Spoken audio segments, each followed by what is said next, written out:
अस्सलाम वालेकुम नाजरीन।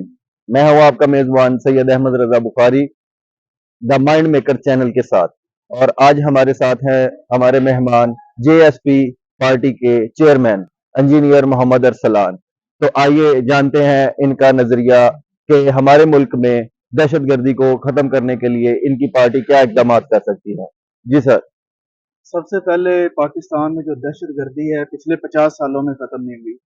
हमारा सबसे पहले दहशतगर्दी आई जनरल ज़िया के ज़माने में, जब हमने रशिया के ख़िलाफ़ जो है अफ़गानिस्तान में हमको एक झूठ और फ्रॉड बयानिया दिया गया कौम को कि अफ़गानिस्तान बहाना पाकिस्तान निशाना। ये एक ब्रेन वॉशिंग थी पाकिस्तान की, कोई पाकिस्तान निशाना नहीं था, ठीक है। जब हम पे डायरेक्ट हमला करते तो फिर हम रशिया को, सोवियत यूनियन को देख लेते, ठीक है। दूसरी बात आ गई कि उन्होंने ये तालिबान हमारे गले पड़ गए जनरल ज़िया के बाद, ठीक है। फिर जनरल मुशर्रफ आया, उसके दौर में टेररिज्म आई। फिर अब जनरल रहील का दौर, जनरल कियानी का दौर, फिर बाजवे का दौर। दहशतगर्दी एक ख्वाब रह गया खात्मे का। दहशतगर्दी अब जनरल आसिम मुनीर देख लें, इससे पहले बाजवा था। बाजवा और इमरान खान ने खुद पनाहें दी पाकिस्तान में बुलाकर, जो टीटीपी थी। इमरान खान ने कहा था कि मैं टीटीपी से मुज़ाकरात कर लूंगा, ऑपोजिशन से मुज़ाकरात कभी भी नहीं करूंगा। मसला ये हमारी पॉलिसी में डिफेक्ट है। बाजवा और इमरान खान की जो पॉलिसी थी, उन्होंने कहा था, बिल्कुल वो आगे लेट गए थे। उनको सारी शराइत मानकर उन्होंने अंडर कवर उनको जो तजारत जाती थी, जो एक ट्रांजिट रोड था, उन्होंने कबायली फाटा में उनको भी पैसे मंत्रियां मिलती थी उसमें से, और हुकूमत को भी मिलती थी। तो फिर सवाल उठते थे, जी आप क्यों कर रहे हैं। उन्होंने कहा ये शराकतदार है, अगर हम इसको इस तरह डील नहीं करेंगे तो फिर धमाके करेंगे। धमाके होंगे तो हमारी तजारत नहीं होगी, तजारत नहीं होगी तो हमारी मोशत नहीं फैलेगी, हम भूखे मर जाएंगे, हम कैसे सरवाइव करेंगे। यानी कि एक बिल्कुल ही नीचे लेट गया, बैठ गया। और दूसरा, जब जिया या मुशर्रफ का दौर आया, जिया को छोड़ दें, हम 21वीं 21वीं सेंचुरी जो अभी 20 साल गुजरे उसको डिस्कस करते हैं। मुशर्रफ दौर में ये आया कि उसने जो है वो डायरेक्टली गोली और बंदूक के जरिए जारहाना पॉलिसी अपनाई तालिबानों के खिलाफ, दहशत गर्दी के खिलाफ। लेकिन ये हाल ही नहीं है। अब जनरल आसम मुनीर की गवर्नमेंट जो है उसका दौर है, उसकी पॉलिसी चल रही है, उसने भी ये बिल्कुल ऐलान जंग कर दी है। इससे कभी भी दहशत गर्दी खत्म नहीं हो सकती। सिर्फ एक पॉलिसी है, एक पॉलिसी है कि जब तक पाकिस्तान और अफगानिस्तान दोनों एक मुश्तरका पॉलिसी अडॉप्ट नहीं करेंगे, अख्तियार नहीं करेंगे, पाकिस्तान की रियासत, और रियासत से मुराद फौज नहीं है, एजेंसीज नहीं है, पूरे रियासती अदारे हैं, पूरे सिविलियन लीडरशिप और मिलिट्री लीडरशिप दोनों शामिल है इसमें। ये पाकिस्तान की रियासत, अफगानिस्तान की रियासत, दोनों मिल बैठकर एक मुश्तरका पॉलिसी बनाएं, गिव एंड टेक वाला असूल बनाएं, ठीक है। ना हम लेटे, ना हम ज्यादा बंदूक पकड़े उनके खिलाफ। जब तक हम म्यूचुअल अंडरस्टैंडिंग और म्यूचुअल कोऑपरेशन के जरिए एक हम ट्रीटी नहीं बनाएंगे, मुश्तरका पॉलिसी, ऐसी पॉलिसी जिस पर एतराज ना अफगानिस्तान को, ना अफगान तालिबान को, ना हमारे पाकिस्तान का पर हो, ना पाकिस्तान की जो सालमियत है, सवरेंटी है, उस पर भी कोई समझौता ना हो, तो हमारा ये जो है पाकिस्तान की दहशत गर्दी इस बहुत हल ये है। मैं यही जनरल, ये हमारी फौज की ट्रेनिंग इस तरह होती है कि 40 साल फौजी जो ट्रेन होकर ऊपर आर्मी चीफ की सीट पर आता है, यहाँ लेफ्टिनेंट जनरल DGIS बनता है या DGMI बनता है, मेजर जनरल के रैंक का, उनकी ट्रेनिंग ऐसी हुई होती है, उनको मामला सुलझाने के लिए उनका उनको उनके पास एक ही हल लगता है कि बंदूक है। हम किसी को धमका कर, किसी को डरा कर, बड़के मार कर, बंदूकें चलाकर हम किसी को काबू में कर लेंगे, कभी भी नहीं। आप पाकिस्तानी सियासत को काबू में नहीं कर सके आज तक, तो आप बाहर के दुश्मनों को कैसे काबू में करेंगे। अगर आप काबू कर सकते तो आज तक हमारा कश्मीर क्या इंडिया हड़प कर चुका होता। अगर चले कश्मीर तो दूर की बात है, इतनी औकात ही नहीं है हमारी कि कश्मीर पर हम बात भी कर सके, लड़ना तो दूर की बात है। हमारी जो अफगानिस्तान हमारे काबू नहीं आया आज तक, हालांकि हमारा इस्लामी भाई है वो। अफगानिस्तान से हमें क्या मसला है। एक इस्लामी बरादर मुल्क के होते हुए ईरान से हमारी नहीं बनी आज तक। हम ईरान से कोई तेल बिजली सस्ती, ना तेल ले सके, ना पेट्रोल ले सके हैं, ना एनर्जी क्राइसिस को पूरा करने के लिए सस्ती बिजली ले सके हैं। हमारी इतनी खारजा पॉलिसी, हमारी लीडरशिप की इतनी औकात है कि हम ईरान और अफगानिस्तान को अपना दोस्त नहीं बना सके। हमने क्या कश्मीर पर खाक जंग लड़नी है, और फिर ऊपर से कह रहे हैं फलस्तीन के साथ खड़े हैं। तो भाई आप थक जाओगे, आप बैठ जाओ, इतनी बेशरम की आदत। फिर जो वजीर आजम जो हमारा अनवारुल्लाह काकड़, उसने बयान दिया दो रियासती हल, वो तो एक टॉपिक की हट सर बात हो जाएगी ना इसराइल और फलस्तीन पर। दहशत गर्दी ये कभी भी खत्म नहीं हो सकती पाकिस्तान में, ना कभी खत्म हुई थी। वो मीडिया कह रहा है, रियासत कह रही है, दोबारा लहर आ रही है, दहशत गर्दी दोबारा सर उठा रही हो। भाई पाकिस्तान में दहशत गर्दी आपकी एक मिनट कभी खत्म नहीं थी हुई। ये स्लीपर सेल्स दहशत गर्दी में मौजूद थे, वो सोए हुए थे। बाजवा और इमरान दौर में वो उनको उनकी सारी डिमांड्स मान रहे थे।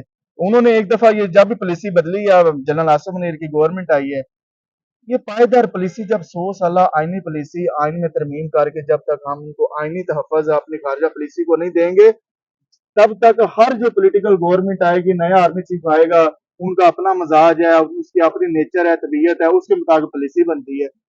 जैसा मिजाज होता है शख्सियत का, वैसी पॉलिसी बन जाती है। हमारा तो शख्सियात जो होती हैं, 3-4 जो शख्सियात होती हैं, वो पॉलिसियां बनाती हैं मुल्क की, खारजा भी और दाखिले भी। आप तो बता दें कि रियासती सतह पर पॉलिसी कब बनी है, और वो पॉलिसी मुतजाद पॉलिसियां होती है। 5 साल बाद नई गवर्नमेंट वो उसको उल्ट कर देती है, नई पॉलिसी आ जाती है। क्या मुल्क और रियासतें इस तरह चलते हैं? और आपकी पार्टी जो मुल्क में हमारे इस वक्त माशी बहरान चल रहा है, उसके बारे में आपकी पार्टी की क्या पॉलिसीज हैं कि आप उसको महंगाई पे किस तरह कंट्रोल कर सकते हैं? देखें, पाकिस्तान में महंगाई उसी वक्त कंट्रोल होगी जब पाकिस्तान की जीडीपी जो प्रोडक्शन है ना, जो पैसे की गर्दिश है हमारे मुआशरे में, वो हमारी बेहतर होगी। गर्दिश कैसे बेहतर होगी? जब रोजगार होगा। बेरोजगारी 4 करोड़ नौजवान बेरोजगार हैं, आमदन है नहीं, इंडस्ट्रियलाइजेशन बंद है, हमारी फैक्ट्रीज है नहीं।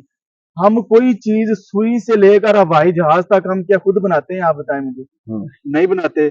जब हम इंडस्ट्रियलाइजेशन हमारे मुल्क में फैक्ट्रीज ही नहीं है, तो नौकरियां कैसे पैदा होंगी? जब फैक्ट्री नहीं लगेंगी, फैक्ट्री कब लगेगी? जब हमारी सरमायाकारी आएगी। जब सरमायाकारी कब आएगी? जब हमारे मुल्क में अमन आएगा। अमन कब आएगा? जब दहशतगर्दी खत्म होगी। दहशतगर्दी कब खत्म होगी? जब हमारी मुश्तरका पॉलिसी, कॉमन पॉलिसी अफगानिस्तान के साथ बनाएंगे। सर, इंडिया हमारा दुश्मन नहीं है, हमारा दुश्मन अफगानिस्तान का बॉर्डर है। हमारे अंदर दुश्मन बैठे हुए हैं, हमारी लीडरशिप हमारी दुश्मन है। हमारी जो मजाज है, बादशाह आर्मी चीफ का एक मजाज होता है, वो हमारा दुश्मन है, मजाज वो वाला।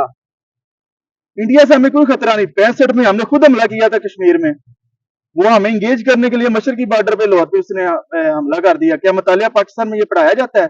टॉपिक से बाहर नहीं जाऊंगा। महंगाई का कैसे खात्मा होगा? महंगाई का एक सूरत में हमारा मंशूर जो है, हमने पूरे पाकिस्तान में 154 अजला है, पाकिस्तान के 154 अजला जिले हैं। 154 अजला में हमने हर इस जिले में मेगा सनती शहर बनाना है, इंडस्ट्रियल सिटी बनाना है। ये हमारा टारगेट है। ननकाना साहब है ना आपका सिटी भी, मेरा भी ननकाना साहब है। उसमें हम इंशाल्लाह ननकाना में इंडस्ट्रियल सिटी 5,500 मुरब्बा किलोमीटर पर 500 मुरब्बे पे बनाएंगे हम एक सिटी। शेखुपुरा में भी बनाएंगे, डीजी खान में भी बनाएंगे, डेरा डीआई खान में भी बनाएंगे, बलोचिस्तान में भी बनाएंगे। कैसे बनाएंगे? सरमायाकारी लाकर। सरमाया के कैसे आएगी? क्रेडिबिलिटी से।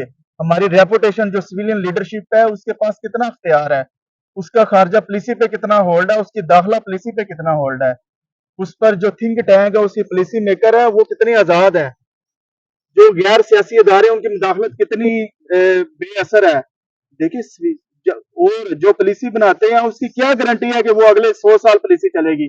हमारी गवर्नमेंट आती है, हमसे सरमायाकार पूछेंगे, अरब के सरमायाकार पूछेंगे। पाकिस्तान में सरमायाकार बहुत है, इतना दौलत है अहमद, मैं आपको बता नहीं सकता। पाकिस्तान के दौलतमंद अमीर लोगों के पास इतनी दौलत है, उनको अगर आज छोटी मिल जाए कि उनके पास अरबों डॉलर है, उनको रियासत छोटी दे दे कि वो आज हर जिले में इंडस्ट्रियल सिटी लगा लें, शुगर मिलें, हवाई जहाज बना, हम सब कुछ बना सकते हैं। हम क्यों नहीं बनाते? हमारे अंदर इनसिक्योरिटी है। कौन सी इनसिक्योरिटी? हम एक सिक्योरिटी स्टेट बन चुके हैं जी, हमारी मुल्क की सालमियत को खतरा होगा। इसका क्या सबूत है? हमारे अंदर इनसिक्योरिटी है।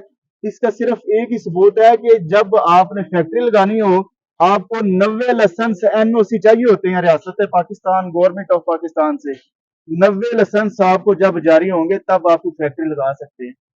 तो पागल है यूरोप से या अरब से या पाकिस्तान का जो अमीर बंदा है, जो सरमायाकार है, वो वो पाकिस्तान में जो सरमायाकार है, वो 90 लाइसेंस को लेते लेते उसकी वो जो है वो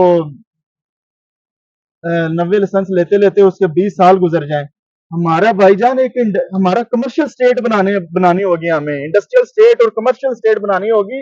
ये गैरिजन स्टेट और सिक्योरिटी स्टेट से जब हम निकलेंगे ना, اور ون ونڈو آپریشن سے ایک فیکٹری ون لائسنس فیکٹری لگانے سے ایک دن میں لائسنس مل جائے یا ایک ہفتے میں مل جائے، صرف ایک ادارے میں جانے سے، ایک دفتر میں جانے سے، تب تک سرمایہ کاروں کا جو کانفیڈنس ہے، ان کا اعتماد ہے، وہ بحال ہی نہیں ہو سکتا۔ آپ سوچ لیں کہ پاکستان میں کاروبار کرنا کتنا مشکل ہے۔ وہ غریب کرتا ہے تو وہ تو اوپر آ ہی نہیں سکتا، نہ اس کا کاروبار چلتا ہے۔ جو امیر لوگ ہیں، جس کی جو پولیٹیکل ایلیٹ ہے، وہی سارے ہمارے فیکٹریز شوگر ملے ہیں، یہ دیکھ لیں زرداری کے ہے، خسرو بختیار، جہانگیر ترین، یہ جو ٹیکسٹائل ملے ہیں، گوہر ایجاز ہے جو اپٹما کا چیئرمین جو آج وفاقی وزیر تجارت بنا ہوا ہے۔ یہ جو پولیٹیکل سیٹ اور سٹیٹ کا گٹھ جوڑ ہے نا، جب یہ ٹوٹے گا نہیں نا، پاکستان کبھی آگے نہیں جا سکتا۔